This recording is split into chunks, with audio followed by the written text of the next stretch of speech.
లూసిఫర్ని పూజించే వారిని శాతనిస్టులని అంటారు. వాళ్ళకి కూడా ఒక ప్రత్యేక ప్రార్థనా స్థలాలు ఉంటాయి.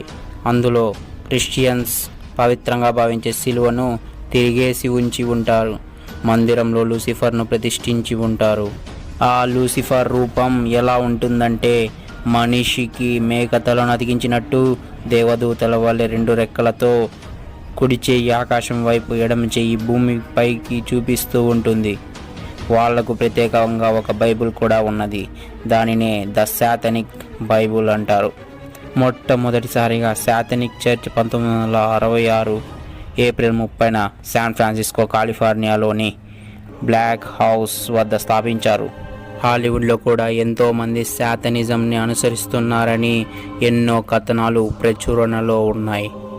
ద శాతనిక్ బైబిల్ గ్రంథాన్ని రాసింది ఆంటోన్ జాడోర్ లావే 1960లో పబ్లిష్ అయింది.